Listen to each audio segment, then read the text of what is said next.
Sumerian society, in its imperial form, rose, lived out its golden age, and died, outlived by the woolly mammoth. I want to end the episode with an excerpt from that great Sumerian poem, the Epic of Gilgamesh. This section relates an episode that I think is one of the most incredible sequences in any piece of ancient literature. It shows the king Gilgamesh weeping over the loss of his dying friend, and his friend reaches up to him and tells him that he has dreamed of the afterlife, that he has seen what awaits him after death. This passage is a melancholy meditation on loss.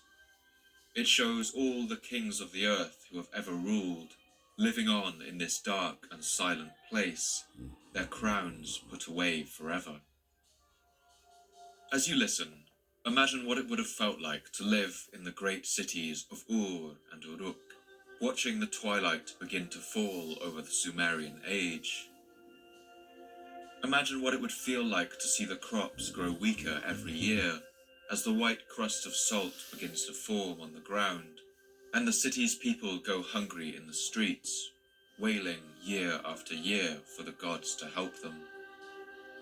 Imagine how it would have felt to see the armies of the mountain people gathering on the horizon, having to flee the city with your possessions on your back, leaving your home behind forever, as the wind rustles through the dying reeds, and the chanting of the priests still goes on in the ziggurat's tall tower as the sun begins to set over the desert.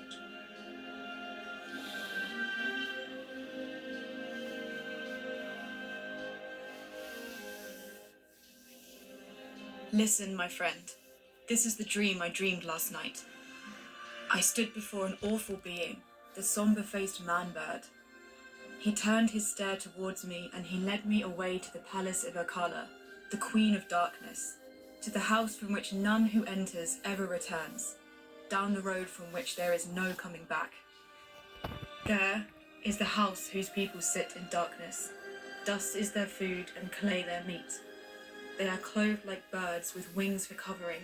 They see no light. They sit in darkness. I entered the house of dust, and I saw the kings of the earth, their crowns put away forever, rulers and princes, all who once wore kingly crowns and ruled the world in the days of old. They who had stood in the place of the gods stood now like servants. In the house of dust were high priests and acolytes, priests of the incantation and of ecstasy. And there was Ereshkigal, the queen of the underworld, she who keeps the books of the dead. She raised her head. She saw me and spoke. Who has brought this one here? Then I awoke, like a man drained of blood, who wanders alone in a waste.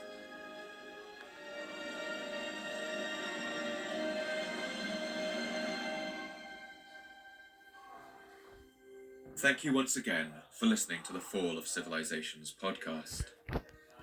I'd like to thank my voice actors for this episode.